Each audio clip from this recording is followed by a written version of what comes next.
Hello, you're very welcome to a special episode of the Overlap Rugby podcast. Today we're going to be previewing the mouth-watering clash that's going on this evening between South Africa A and the Lions. This is a really juicy game. We said last week that we would be on to preview it if it was going to be juicy, and how it is. The tour is coming to life now this evening. The game is going to be played in Cape Town Stadium in Cape Town this evening at 8 o'clock local time, 7 o'clock in the UK. Jaco Piper's taking the game, and it should be available, I think, for rugby fans wherever you can look to get it. Sky Sports have it in the UK, Supersport in South Africa, and I think across the rugby world all eyes will be on this as first blood looks to be drawn. Yeah, absolutely. Our main show will be uploaded later this week, probably Thursday, so keep an eye out for that, or ring the bell if you want to be notified. But that's where we're going to go through all the other action from all the other games, including the absolute corker we watched this morning between the Wallabies and France levelling up the series there. We're going to get into the meat of that later on this week, so keep an eye out for that. But in the meantime, we're going to just take a look at this Lions game, which is a real game now. Looking at the side that South Africa A have named, it's very close to a test match that we're going to be treated to. It's going to be exciting. It is very exciting. It would be remiss of us, sort of on the negative side, not to mention that the ongoing situation in South Africa, just politically and also just in just the horrific situation going on there in terms of their society at the moment. I've been reading about it. Obviously you've got COVID exploding and riots in the streets and just people losing their lives. It's obviously a terrible backdrop against which to take the game can take place, and I just want to give a shout out from us and just our thoughts with all those affected in South Africa, and just want to say we've nothing but love for the people of South Africa, and we have had nothing but positive experiences both online and in person with the people of South Africa, and just hoping that everyone can stay safe as best they can and that the country can come through this, and the hope would be that the tour and the games they're in can be some solace to the people of South Africa during what is obviously not a good time. True words. Not to bring it down too much, we don't like brief getting outside the rugby, but obviously real life comes first, and so best wishes with all the people of South Africa. As far as the game itself is concerned, this might be the first game of the tour which really does deliver on the promise of the series. I mean, we've had so many blowouts so far. They've been playing games against these South African sides minus their Springboks, who are just looking at sea on the pitch. And whatever happens tonight, I don't think that this game will be that. No. Well, sure, the South Africans, they kind of, in more ways than one, their hand has kind of been forced. I heard when they named the team, obviously we were like, whoa. And even in last week's show, we were going like, we probably aren't going to do one if they're going to name a B team, but it really isn't a B team at all. But it's kind of forced in the sense that COVID has ravaged through the camp. I think there are 23 new cases confirmed in total in the last few days. 23 overall. 9 new. And a few just key men who've gone down as well. Bongi Mbanambi, Mapimpi, Dupree, Oxenche, and Nubini, as well as the captain Khaleesi as well. Yeah. So there's a lot of people shorn of it, so they're kind of scrambling to put a squad together. But what they've effectively done is pick a very, very, very strong side. Yes. Nine of the team that took to the field to win the World Cup are there, and Rassie Erasmus is there as well, because actually Nianbar is one of the affected, so he's having to isolate for the duration of this. So it's getting the band back together in a South African A shirt to come and take on the Lions. It is. Yeah, and to that extent, it's very interesting. People are now dubbing it the fourth test. Yeah. It's not a test. It is a warm up match. It's not going to count for the series or anything. But definitely, it's instructive. I do think that the South African. The South African coaches will feel that their hand has been forced, as you say, not least just because they haven't had the right amount of prep, and they may feel like they have to almost show their hand a little bit just to see where they're at, because I think from their point of view it's more just about getting themselves right than it is about sort of... Well, certainly you can have kind of weird thoughts of going like, maybe we kick all things, Eddie Jones-ish thoughts about maybe turning up at this game with all your starters and kicking the leather off the ball and not playing any rugby, which was maybe the Autumn Nations Cup model. I don't think we'll see that from this South Africa team, because as you said, we had COVID ravaging through. They looked good in their test against Georgia, but then the subsequent one was cancelled, and they just haven't had enough field time and enough time to kind of bed in their systems, really. They'd be worried. They haven't played a game since the World Cup apart from that Georgia game, and the Lions are tearing it up against their club sides, and I think there's definitely some concern of where are we at, and I think they'd rather find out in now, this non-test match before the test series. Test then one, exactly. Even if that means showing their hand a little bit, which I think they will,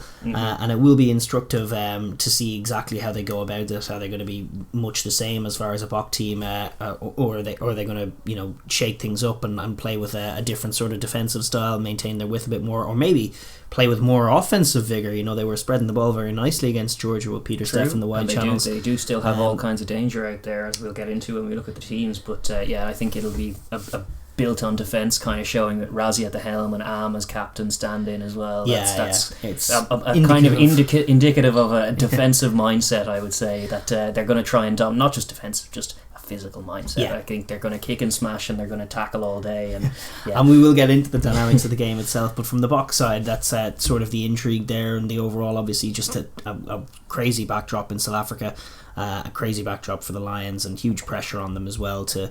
They've got financial issues over there at the moment. I believe they brought someone in to sort of tell them that they can't break the bubble without it causing massive financial penalty, and that any prevention of this series from happening is going to nearly bankrupt South Africa, which is a hell of a thing to have on the players' heads. Not to mention it's also just the turmoil in South Africa, the COVID situation in South Africa, and the personal issues of having to be just in isolation, which they were for all of last week, and great characters in the squad like Bongi and Banambi, like Sia Khaleesi, isolated from the rest of the squad. These are guys who often, I'd say, bring them together.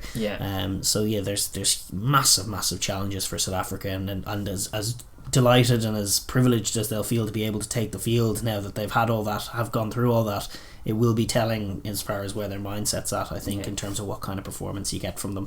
On the flip side, from the Lions' point of view, things, while not perfect, are a little better, I think, than for the Boks. Probably true. They did have their own COVID issues recently as well. They've been reporting of just a fair bit of isolation, and just getting to some of the players have had a lot of more cumulative kind of isolating time than training time for some of them, which is obviously not ideal, but a relatively clean bill of health coming into this, obviously shorn of their first choice captain and concerns over Finn Russell, which has led to Marcus Smith being given the call up, which is great to see for him, as well as actually Kelleher getting a call up on hooker as well. I believe that's not necessarily confirmed yet, but I believe it's almost written in stone that he will get the call up, even though fair play to him for coming out at this stage, because he'll have to isolate for a bit, and I don't know if he'll get any game time at all. Like, is he just going out to hold the tackle bag? Perhaps, but it's still a great experience for him. And sure, off the back of 4 tries last weekend when all the hookers were grabbing all the tries, it seems he got on board with that, and Marcus Smith as well. Congrats, but. From the Lions' point of view, if they can kind of string things together in this and play a cohesive game and a dangerous game as they've been playing against the club sides, then they could dole out a psychological blow here against this Safa team early doors. Yeah, absolutely. To boot, they're playing this game in Cape Town, where the rumour mill has it that it might be where they spend the rest of the series. Over the last 10 games, the Lions' record in Cape Town is 8-1-1. 8 wins, 1 loss, 1 draw. It's pretty good. Pretty insane for an away record in South Africa. So that'll be more than encouraging for the Lions. And more than that, I think this is a chance now to test the team ahead of the series. Gatland's been complaining after every game that they haven't had a proper look, and that they haven't had proper opposition. And listen, I'm harsh on those Sharks. That first half was decent. I'm kind of with them on that, though. As good as those Sharks were for in periods, overall, I don't think that they've been truly tested in any kind of meaningful way, especially from the defensive point of view. So I think it's a bonus, actually. I think Gatland will reflect on it as a bonus, that he'll get to actually have a look at his own team and see what the Boks are. The Boks are throwing at them. I remember, it was a huge part of how they ended up getting together in New Zealand. I mean, at the start they were pretty slow, and they eventually, by test series time, they'd figured out where they were weak and where they were strong, and just about put it together. What Kiwi sides were doing against them as well. Exactly. Like, one game into that series, you'll forget 4 years ago, it was looking like just a failure of a tour. It was like they'd lost a couple of club games, they were struggling, then they got smashed in the first test. It was all doom and gloom, but they figured it out for those last 2 tests. And that's what it took. It took all of that all of those learnings and such, which they haven't really been getting so far. So that would be the point of concern. But I think Gatland will find this test to be quite a blessing. I think both teams will be happy to take this preparation and get into what is going to be an unusual test series, but one that, for all the reasons above, we want to see get done as well. And the only way to make a success of this very difficult series is if the test series gets played and produces these kinds of dramatic moments that we expect to see a glimpse of when it comes out later. This is kind of the little kind of soft run in, a little kind of cold open or a beta test of how these tests will go. Absolutely. We're going to move on now. Obviously that was just sort of the overview of the game, but from the squad point of view, we were alluding to the strong squad that the Boks have gone with. I mean, we can rattle through it now. They've gone with kits off at loosehead. Dweeba gets a first cap. Well, it's not a cap actually, I should say. This is not a caps match, but he starts at hooker. Trevor Nyakanye retains his position at tight head. Etzebeth and Mostert in the locks. Van Staden, Peter Steph du Toit, Jasper Visa in the make up the rest of the pack. Faf de Klerk and Mornay Stain have a new halfback partnership. Delinde and Am in the centres. Nkosi, Colby and LaRue make up the rest. And the subs bench currently has, I think, 10 subs in it, so it'll need to be whittled down. I know the Sharks did field 26 players the weekend, but I think that was sort of an exceptional circumstance. It was. Well, they'd had a short turnaround, I think, it was part of the understanding there. I don't know how that's going to work. Yeah, as it is anyway, they've gone with Mark Sustesen, Koch, Janssen van Rensburg, Elstad, Herschel Yankees, Jesse Creel, Willemse, Smith and Elton Yankees as their cover, and they'll have to whittle a couple of names off that, I think, before the test game itself. But yeah, listen, it's an exciting squad, as we said, like mostly first choice. I think some of the notable additions are Joseph Dweeba. I mean, explosive operator. He's been great for Bordeaux, and he was great for the Cheetahs for the couple of years that they were in the Pro 14 as well. He was one of their bright lights, which was what got him the contract. So yeah, I'm delighted for him. A bit harsh to see Etzebeth drop to the Bees.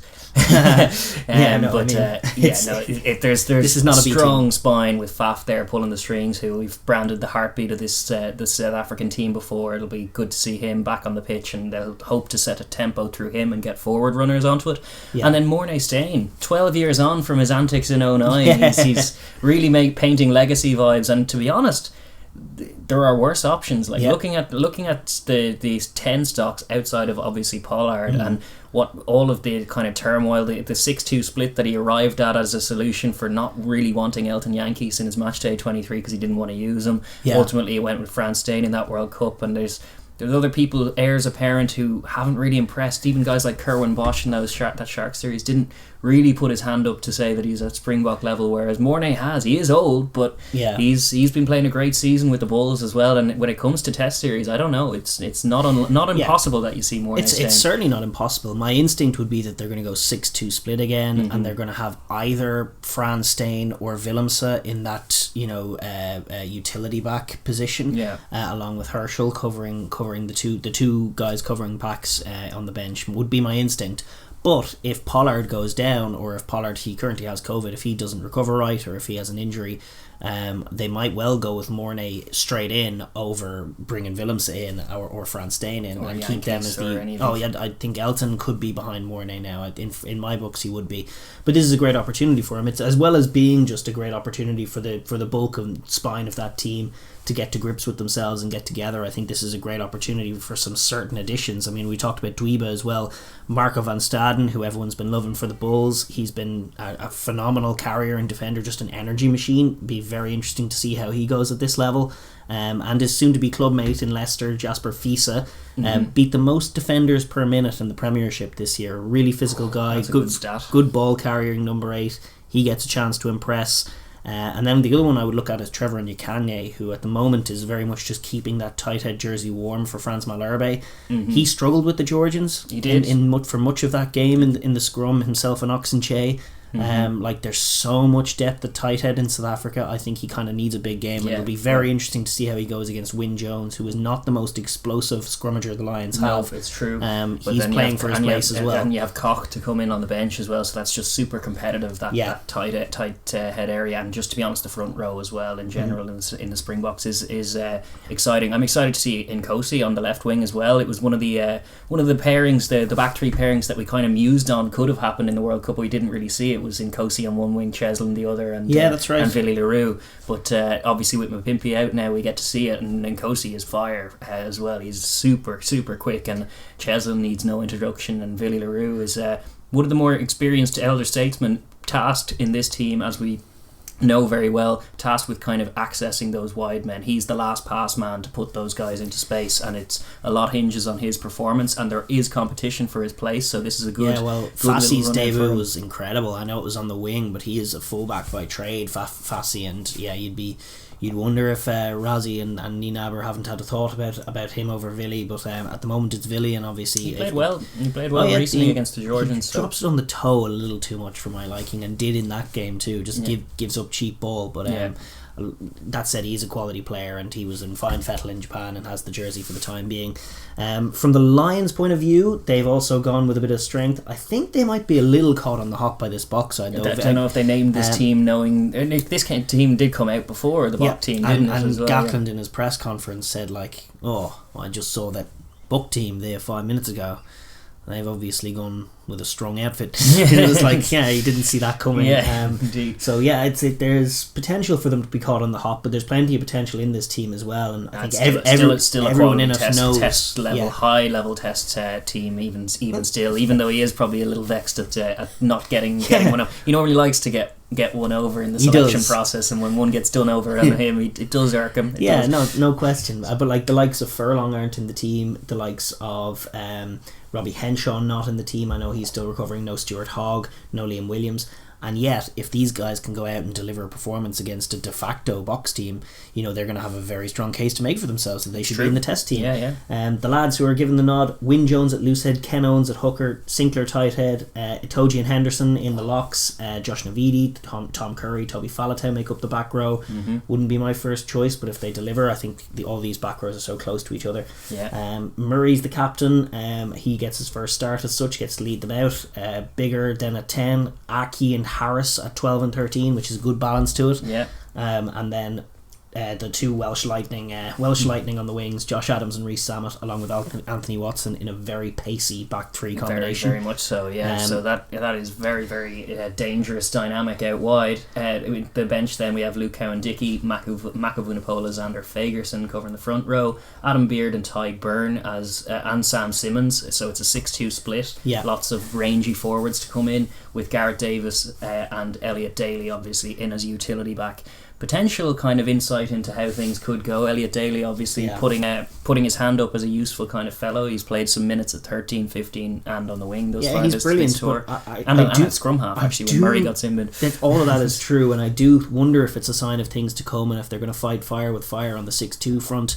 My only question is, what exactly do the Lions do if Dan Biggar goes down? Like, if Dan Biggar pulls his hamstring Elliot a minute Daly into the game, 10. More minutes for Daly. It might have to be Elliot Daly to 10, because nobody else could play 10, and Elliot Daly isn't really a 10. Garrett Davis comes in and Murray goes to 10. No, that's nonsense. You see, Daly at 10 is kind of nonsense, but it's that it'll have to be Elliot Daly at 10, which is a serious punt. We'll just put Sam Simmons in at 10. Could do. They'll hope for Biggar to be fit for the whole duration, but that is a potential roadblock, that could sink their chances if it does happen. So touch wood, it doesn't. Lots of interesting combinations. The Aki Harris one is one that I'm very intrigued to see. Very physical, it's haven't seen Henshaw collisions in that midfield with Delindiam on one side and Aki and Harris on the other. That's big and hefty. They're going to be a lot will hinge on that as well, because I think both teams will look to probe the outside, and they'll be on those defensive units to try and shut it down in the centre. And big task for both. Big task of the front row as well. Obviously, that scrummaging unit is going to be very powerful.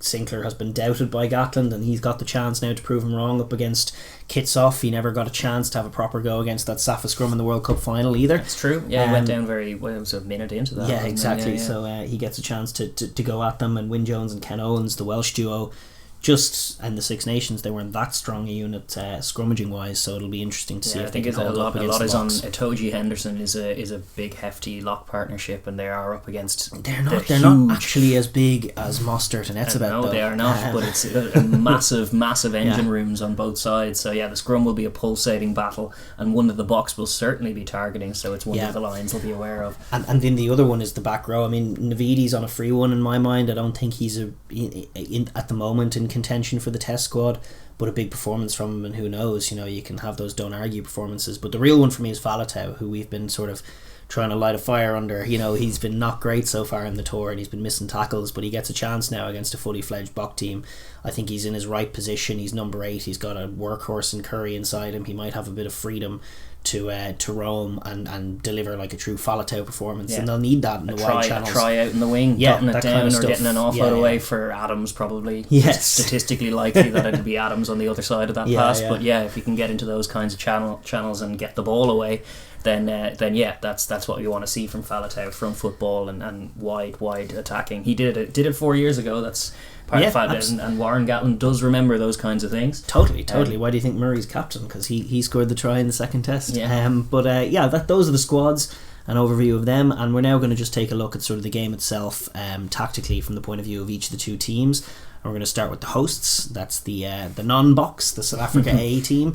As fun as it would be now to start making this preview about the dancing feet of Cheslin Colby, and it partly is. It could be, but I don't think it will be in the main. I think this is going to be a Bok side looking to take it to the Lions physically, and spearheaded by Mornay Stain, I think, as well, from 10, just put pressure on the Lions. I mean, pressure is what the Lions haven't been put under so far. It's also what the South Africans build their game on as well. They love pressure turning into points, and they've got to paint that picture against the Georgians. A lesser opposition, but by the end of it, in the last quarter, they were like just every play a penalty, every penalty a drive to the corner, every corner a driving maul or something. Yes. If that maul was repelled, then it was just one out from it usually. So they that is their flow. They want to kind of turn penalties in the midfield into the penalties in territory, attacking opportunities, as well as long kicks, because Mornay Stain, as we know, will convert if say in the last play and it's a draw, put up a high ball and maybe you never know. Indeed, and Mornay himself, like he's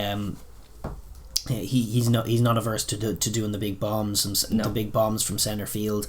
Faf obviously has that box kicking game we saw from the World Cup that he can dial in, and the Lions with Watson and fullback, they might perceive them as being a little bit slight there. Certainly compared to when Liam Williams is in the team. Williams or even Hogg, I just wouldn't have a fear. I think they can both handle them. Watson gets a lot of praise for his quality in the air, but to my mind it's probably the weakest part of his game. Like, he drops some, he gets lost under balls. He's a winger really, he's not a fullback as much as he has played there, and will so again. The strength that the Lions have there is damn bigger, but if they can isolate Watson at all and put some pressure on him and generate turnovers that way, that's going to be a huge. I think that's going to probably be the bulk of their play from the middle third. Certainly to start the game, they'll just look to play with pressure. Bigger will be back there. They will be aware of that. He normally bails them out, and actually in recent formations, sure, Faz was kitted out at 10, but defending the backfield as well. Even so, like a bigger likes to be up in the line sometimes as well, and they'll use that if he's not. But I'd say at the start of the game they'll be looking to rain some bombs down for sure. But that said, what the Bok game does pivot around is sort of that disciplined, aggressive defending. Defense is everything. Defense has always been what Nienaber and Razi have set this team around, and it's going to be decisive. It's the fulcrum on which the game plan hinges. And then that's kind of, as we were alluding to with Captain Am in there, and that combination that we were so marvelling at from the World Cup of Delindy and Am, that's just defensively rock solid, and it affords the opportunity for those wingers to shoot out, as we saw all during that World Cup. Nkosi and Cheslin, both really good readers of the game, as well as capable of sticking hits, very very quick, and going to offer Am all kinds of support outside. So it's just going to be very tough for the Lions to try and get outside them, which is by design. But from the Springbok point of view, if you're jumping a little early, if they're a little bit rusty, allowing sloppy penalties to snowball is the recipe for the Lions getting in and getting a foothold. They need to be, as you say, aggressive but disciplined with that. That's so key for them. They like to, obviously Peter Steff leads that edge defence from the inside. It's going to be so pivotal. The Lions forwards have had just such a field day on the ball. They've been beating their man one-on-one, getting those offloads away. To get on top of them, the likes of what Etzebeth can do to a curry carry might be telling. Obviously Etzebeth's one of the most physical men, but even Mostert and obviously Peter Steff leading that line, if they can stop the Lions behind the gain line, if they can rough up that contact area and make those contacts a little slow, there's definitely scope with the team the Lions have picked. It's not a Finn Russell team. It's not got that sort of, as much as Gregor Townsend's the attack coach, there isn't inside. Chris Harris is as wide as you have to get, and he's the one Scot in that back line.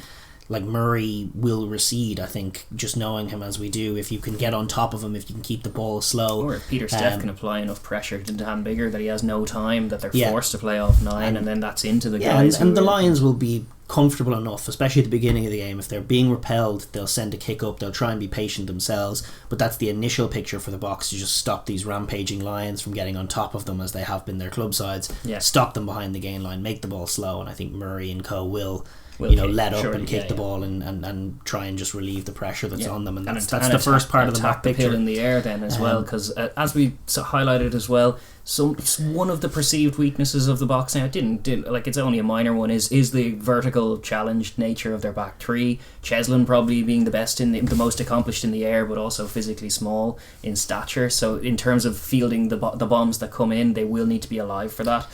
Normally they'd had guys like Dwayne Vermeulen, who's not in the squad. He'd been covering spaces back there. I wonder if Visa will go back and just try and be a linchpin back there as well. Like, Colby is great. Like, he is. I wouldn't worry just about really him, good. But Nkosi's just in, and I think the bombs will be going up in that direction, and you have guys like Josh Adams, very accomplished in the air, will be going up to compete against these kinds of things. So that is something they will have to. I'm just curious to see how they do it, because obviously, like, Dwayne Vermeulen's just a one in a million kind of, or more than that. He's just one of the best, if not the best, number 8 we've ever seen in the game, and he had all the skills and did slot in back there and cover a lot of that. Wonder if Visa will fulfill the same role or if someone else will.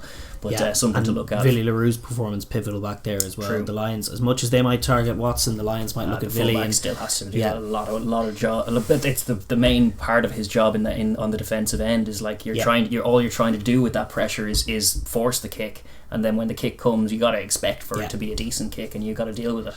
Yeah, no question. The centre partnership of Delindi and Am is going to be huge as well. I mean, the Lions are going to be sending Aki down that sort of narrow channel, trying to line up Mornay Stain. Delindi has to deal with that on the inside, but then Am does have to watch them like a hawk. He likes to come up thick and fast. The wingers like to come up, but they have to be mindful of that quality distribution from Dan Biggar. Like, if Am has to be very, very sharp, or they will find themselves exposed. As much as flying up in Biggar's face will be the Boks way, if they fly up too quickly, like, he'll bomb in a crossfield kick, he can expose them, and that can be all it takes, especially when you've got such danger on the wings for them. That's true. Like, I'd be curious to see if they make any adjustments, if they get a little wider, if there's someone out there watching the likes of Falatau, and if Lecanio Am can just sort of glide up as he does and then almost offer the pass to Biggar, and then by the time the pass gets there, Am's on top of the guy on the ball. That's kind of the beautiful picture. Or his outside man, if he floats it over Am, that's when the winger's shooting does help, because they just follow Am's lead and they'll shut the door if the ball's going over. But if they narrow up too quickly, then there's loads of space. It was the same equation in the World Cup. Sure, you can freeze frame it, and nearly every set it's like there's loads of space behind the winger, but it rarely got there. It's a dangerous game to be playing against a Lions team that's this dangerous, frankly, and this quick. The All Blacks were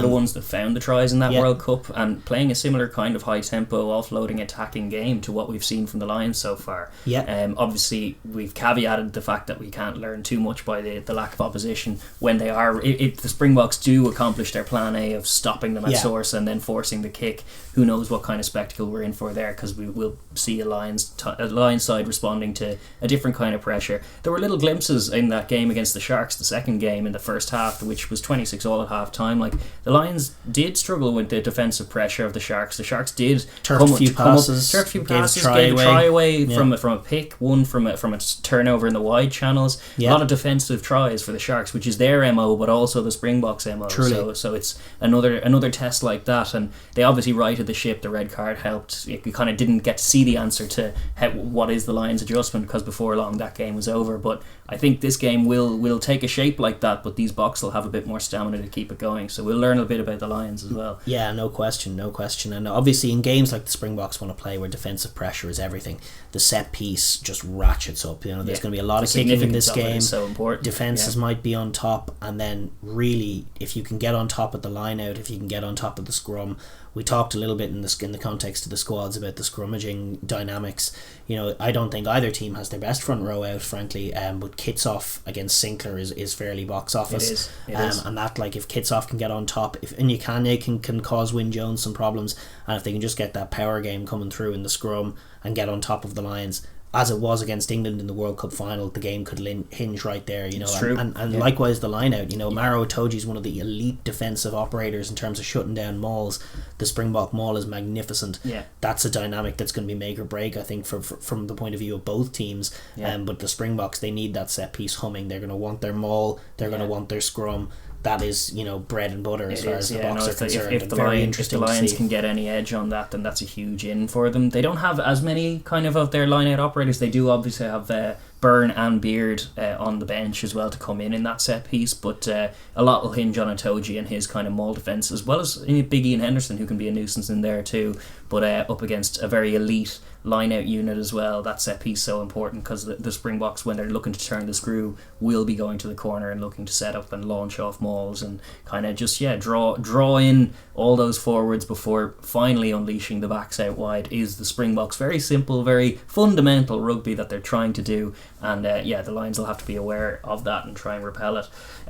No question, from the point of view of attack, still looking at the Boks, just in the main, obviously we talked about that kicking game, that targeting of Watson at fullback. You can be sure that that's going to be happening, but in the final third, if for example they force a knock on and they get a scrum, in terms of breaking down the Lions, I think it's a very intriguing and very interesting shape that they had. They went wide against Georgia, but I do expect them to be about those sort of hard carries, those sit-down carries. The Dillindy line that we know very well. The Dillindy hard line that can be run by Fisa, can be run by Etzebeth.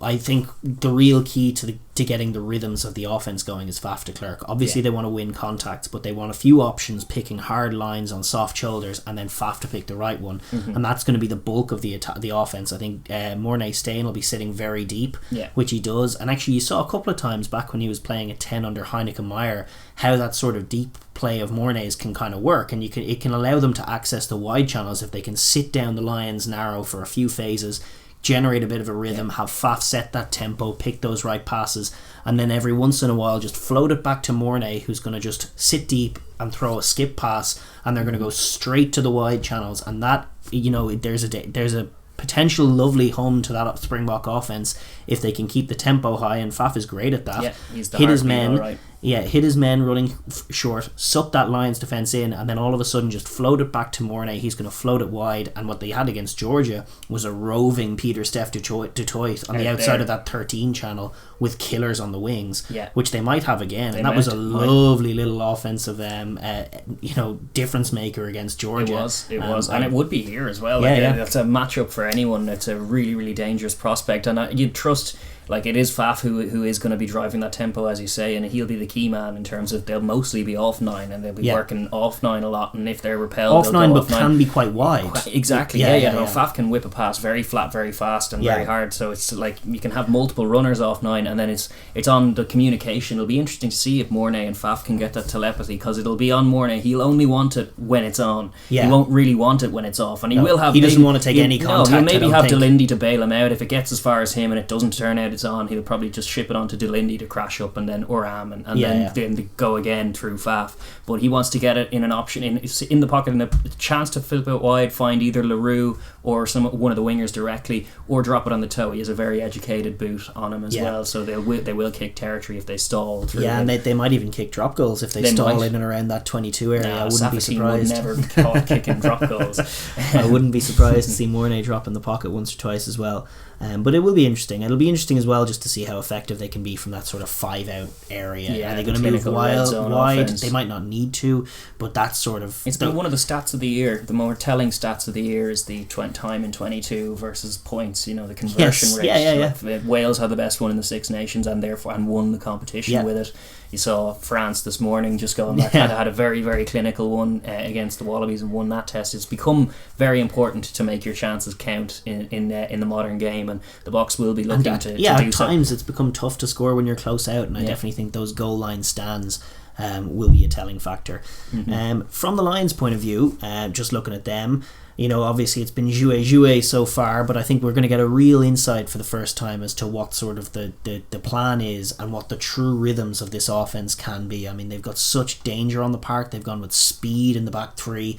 Can they access that, and how do they go about it?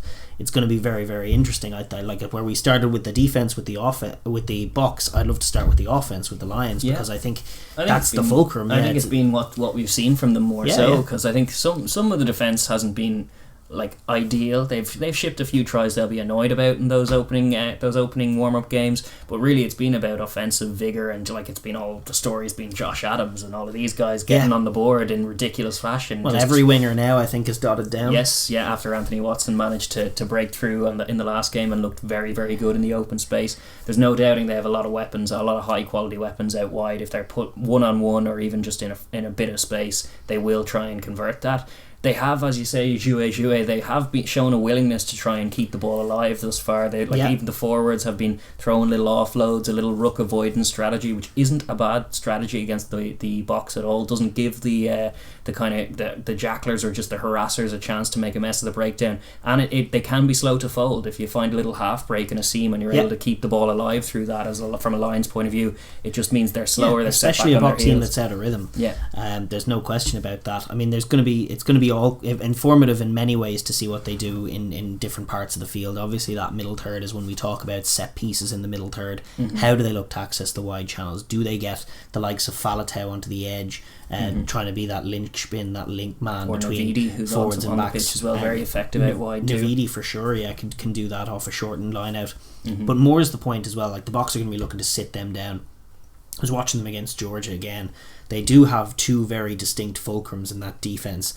It's Peter Steff on the inside and it's Am on the outside. It is the 13 and the sort of edge of the forwards. And it's that area in between them that I think you want Bundy Aki more than anyone else, but also some of your forward runners at times as well.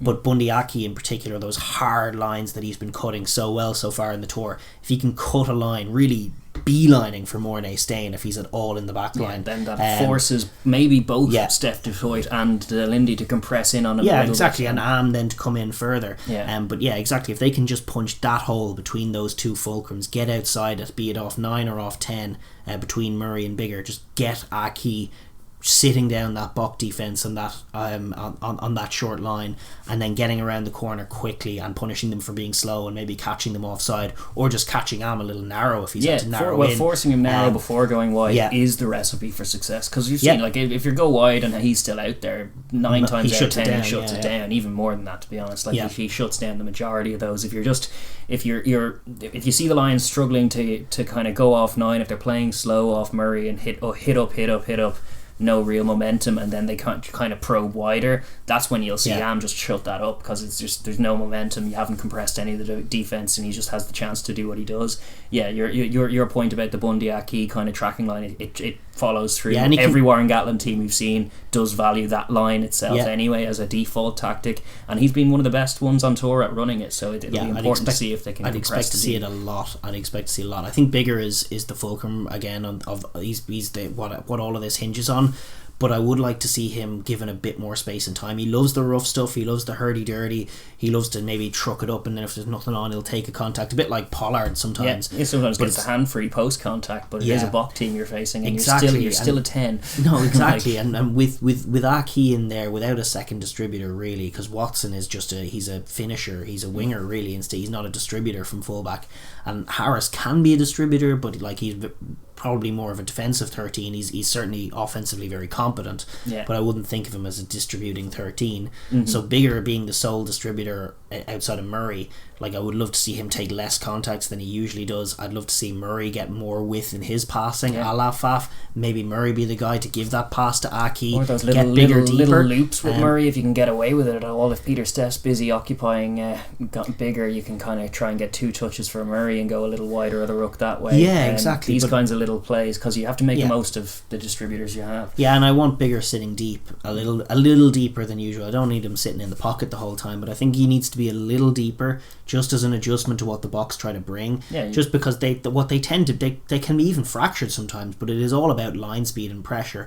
And if you can just give yourself an extra second, especially if you're Dan Bigger, that could be all you need just to find the right play in terms of unlocking them. The pass or put the kick in. Put the cross kick in. I mean, really, it needs to be about getting Adams, Watson and Louis Rees-Zammit into a bit of space, and there's space out there, but that is the whole offensive game. If they are out there bludgeoning, sending Itoje and Henderson down into Mostert and Etzebeth the whole time, they're not going to get much traction. They might get the odd penalty here and there, but they're very much playing a Bok game. They need to get their quick class finishers who are in flying form onto the ball in space, and the Boks, like, as good as they are defensively, they leave that space out there, and that's where the Lions are strongest. So the whole game really about Bigger just getting those guys onto the edge, into space. Yeah, and if they can convert it all early, if they can make it, if they can get on top early and get a couple of scores even on, then suddenly the South African mould of turning penalties into pressure, into points, that way slowly building, it just looks way too slow if you can grab a couple of quick scores. It's that's, as we were building at the top of the tour, the All Blacks model of beating the Springboks, where you soak in all their pressure, you take the hits that come your way, you bank on them to only be converting with like 3 and 6 points, and then you go bang bang, strike, tries, take a lead. That's going to be like, there is an element to just that's the recipe for success for this Lions team. They don't look quite as physical, but they probably a little bit quicker and a little bit sharper, and they've been playing an attacking game so far, so it'll be try and be the more clinical side, get your wingers on the board with 5s and 7s to outdo their 3s would be a good one, because if, as you say, if we're in that arm wrestle where it's just one out, Curry bludgeons into another guy, then Itoje around the corner, Henderson, then it's going to be,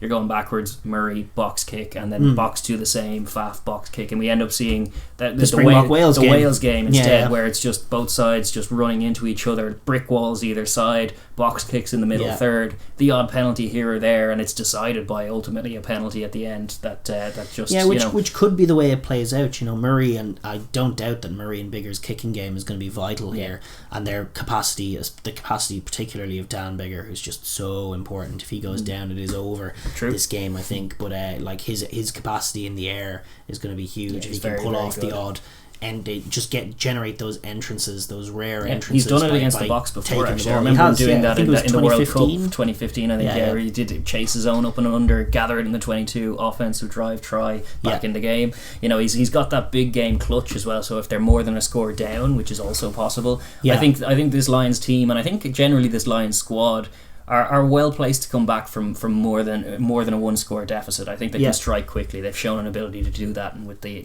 caliber they have out wide, like as you say, like Anthony Watson, not a specialist fullback particularly, but he is another deadly finisher, as he demonstrated last weekend, and the two Welsh lads on the wing are going to take any try that they get given as well, so they can go bang bang and either take a game away from South Africa or get back into one. I think the South Africans will be a little bit more slow to do things and build scores with their pressure game, but the Lions, it'll be interesting to see which mould we see. Will they be kicking wide, very flat kicks very quickly, trying to get those wingers on the board quickly and early and often, or will they kind of sit back and engage a bit more in the chess match that we've seen as well? I think it could go either way, depending really on those early exchanges and how they go. I think initially the Lions will look to be brave, though.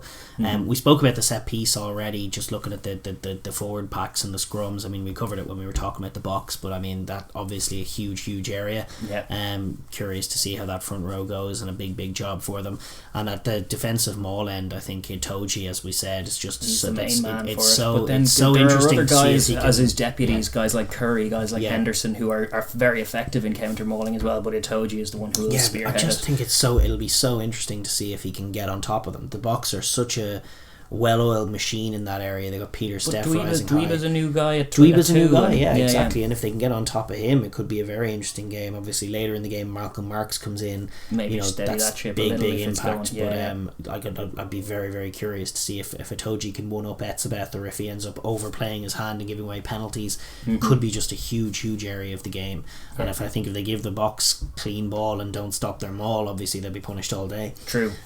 Truly. And then the other non-set piece, but but just the battle at the breakdown, both sides will emphasise it. Yeah. Both sides will be aware of it. You have guys like Curry who are specialists in that area, but you have also the Box just traditionally very, very aggressive in that area. They will look to spoil it. You mentioned Malcolm Marks coming off the bench. When he comes off the bench, he usually gets a turnover steal. Yes, yeah, you know, like they are big lads, and they do like they tight collisions, and so much will be dictated by the breakdown. Murray doesn't like scruffy ball. He likes to take his time if he's going to be delivering a box kick. The Box will be looking to disturb that maul. You know that Khaleesi's not in the game, but he had a penchant for absolutely smashing almost dead looking rucks and just obliterating them without putting his hands anywhere near it. From the Lions' point of view as well, they'll look to disturb what is a very dangerous rhythm. They can't allow just Faf to clear rucks in 1 and 2 seconds, because if they do, the big men hitting those short balls will just steamroller them. They'll be too flat footed. It's true. A lot will hinge on slowing up the Welsh style of things, of slowing up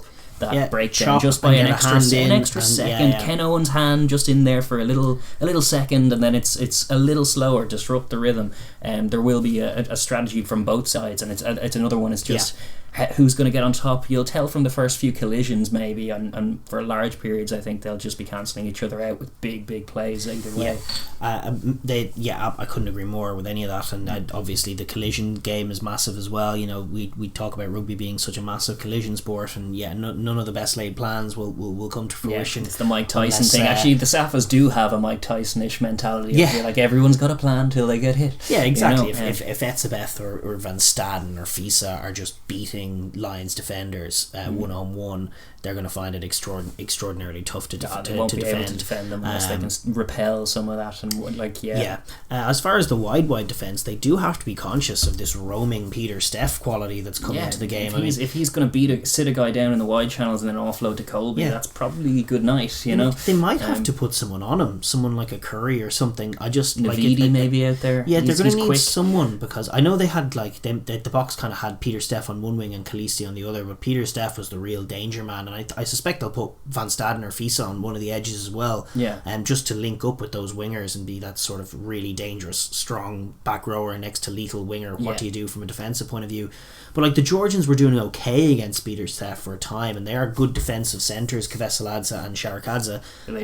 But then there was a point about 40 minutes in, after they defended him 3 or 4 times, when Peter Steph shrugged off Kvesaladze, and then Kvesaladze was going low and Sharakadze was going high, and he just bounces Kvesaladze first and then hand fends Sharakadze, and the two centres are just flopping, and then away he goes, striding down the tram lines. Chris Harris is a phenomenal reader defensively. He's not as tenacious a tackler as Henshaw. He's a very good tackler, and I wouldn't deride him at all, and it would be a masterful thing to see him rein in the Box out wide. But I think, especially if they're going to be sitting down the lines and then moving the ball wide, it wouldn't be the worst idea to have a loose forward. Someone marking him near enough. Curry or Navidi is kind of who I'm looking at in that duty. Navidi's probably got the edge in terms of speed, but Curry's physical enough to make the hit. It's going to be tough to contain him. You need to be aware of it, because then it all does ultimately lead to the Colby and Nkosi show. If they can get a glimpse of space, I just don't think the guys are I know Louis Roux-Sammet is quick, and I know that so is Anthony Watson, but if the ball is in Cheslin's hands and he has even 5 metres before he meets the first defender, I'd back him to get past him. And just about anyone in World Rugby. Almost ditto for Nkosi as well. He's very, very good at taking a try. So it's a defensive, massive defensive challenge, just not least for probably not as kind of dangerous in terms of you're defending the French and it's where's everything going, you don't know, it's chaotic. It's just the fact that when the collision happens, you know it's going to hurt. You need to be ready for the fact that it's going to hurt, and trust. They obviously have a 6-2 split, so they're going to bring in big forwards to replace these guys. Eventually the starters will be hauled out, and there'll be fresh guys to come in and fulfill the same role. But it's just the Box are just one of those teams that every tackle you make is going to hurt, but you're going to have to make every tackle, and you're going to have to get up. And it's a de facto test match. They're such quality sides. I'm looking forward to it. For sure. I don't think on that, the final point on the defense of the Lions as well, Harris's tracking game out wide is going to be vital no matter what in terms of sitting down but more than anything, they're going to have to adjust, and they can't really blitz, because in my view, the Box are going to be looking to sit them down anyway. They need to maintain their width, chop tackles, get a hand in the breakdown, then instantly scarper and spread wide, and keep a solid line speed but not a blitzing one, because the Box will go they'll go narrow tight off 9, and then they'll go deep and wide, Yeah. and they'll be so deep. Mornay stands so deep that there isn't a blitzing of them to be done. You're just going to leave yourself open to hit little kicks in behind. There's a push, but not a blitz. You push up on them, but correct. Yeah. So I just think I'd be curious to see how that defensive line takes shape and who ends up leading it as well. Is it going to be Curry on the inside, or is he going to be on the outside watching Peter Steff? Is it going to be Aki from 12? Is it going to be Harris from 13? His reading is going to be important, or an no matter inside what. shoot. It depends what the Boks are looking to do as well. So curious. It is curious. It's a great old test match, midweek game. It's not a test match, but it is. It is basically the fourth test, as it's been dubbed, but it's also kind of a shadow boxing exercise before the real show. And a quality game coming up tonight. And I suppose the only thing left to say is how do you think it'll go? How do you think it's going to go? I don't know. It's it's tough to say. I'm going to lean towards the Lions to get the psychological edge up for a couple of reasons. A few more matches under their belt. A quick capacity to find tries, got wingers in good form, and a little bit of the Cape Town factor, the de facto home away from home for the Lions here as well. They could be there for the rest of the series. So if that is to be the factor, then the Boks are in for a torrid time unless they can get over it. You're going with the Lions. I'm going to say the Lions squeak it by about 4 points. A 4-point margin in a tight game, in a physical game. I wouldn't be surprised to see a couple of these Lions go down in the process, because I think it's going to be a big old physical match. But I think they'll be slightly the sharper than this. That's certainly a narrative that makes sense. It's just that the Boks aren't quite at the pitch of where they need to be ahead of the series. Which is why they're picking a team like this. They want these guys to get the minutes. It's not the end of the world if they lose it. It is a slight psychological edge up, but it's certainly tough to lose it badly. That's what I'd say. No, the hammering for either team would be a huge psychological dent, and possibly an irreparable one going into the test series, but it's not what I expect to see. No, nor I. And in fact, as much as the point you make makes a lot of sense, I do look at this team and I see a lot of potential. I actually see a lot of potential in the Faf de Klerk Mornay Stain balance. I do too. I think that has a potentially lovely rhythm to it. I also look at that bench and the likes of Elstad to come in, the likes of Malcolm Marks to come in, and Vincent Koch, and then I compare it with the Lions, and as good as they are, Makavunapola and Xander Fagerson and Cowan Dickey as far as front row subs, none of them have set the world alight. It's true. And the front row is going to be such a pivotal area. They don't struggled very, very badly at the scrum. He looked pretty awful for that Cowan first Dickey's half. had a couple of bad drops at times, and even Xander has gone to the turf once or twice and won too many scrums. But he can't lock it down. He just falls for the first one. He can, but just that front row bench coupled with Garrett Davis, who I don't think has been in that good form, and the 6-2 split, which I don't love for the Lions. I just think all of those married together has me a little worried that the Lions might be not quite at their best, and I think a lot will hinge on how they adjust to the defensive pressure. Or the physicality. But I could see this, I certainly for colour's sake, I'll say I could see this going to South Africa A just on those physicalities, on those set piece areas, and on that bench impact of the likes of Marks. If he can come in after his flying form in Japan and just eat this game alive, grab a turnover steal and set the line out in motion, score a maul try, all of that stuff. That stuff that he does so well. The other thing I just want to see how Sam Simmons gets on off the bench as well. Obviously Adam Beard and Ty Byrne as well, the rangy mould of back row forwards who are coming in, who are firmly part of the Lions plan in terms of the squad selected to play the Springboks. Simmons has been largely untested in terms of international caps, and this is going to be one for him.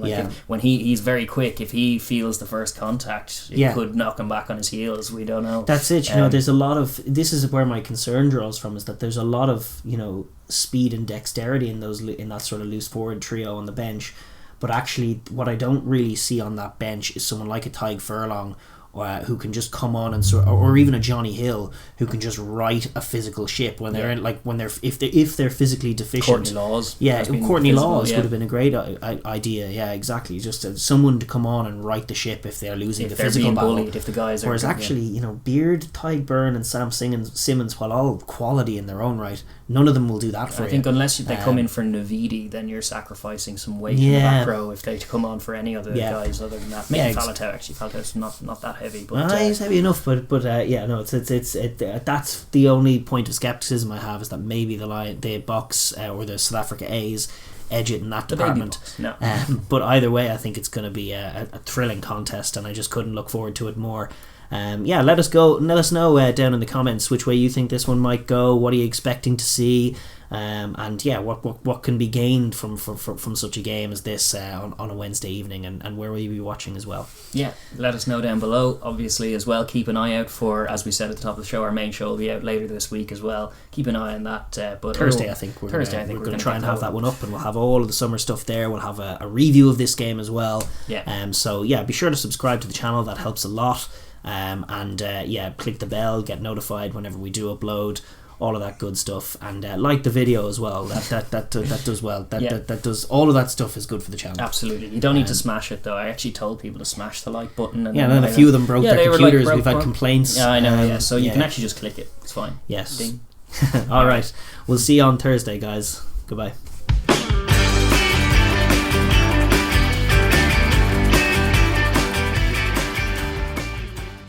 Thanks for watching the Overlap Rugby podcast. If you enjoyed that video, please be sure to like and subscribe. And hey, if you have an opinion of your own, if you disagree with what we're saying, leave a comment down below. We might just get back to you.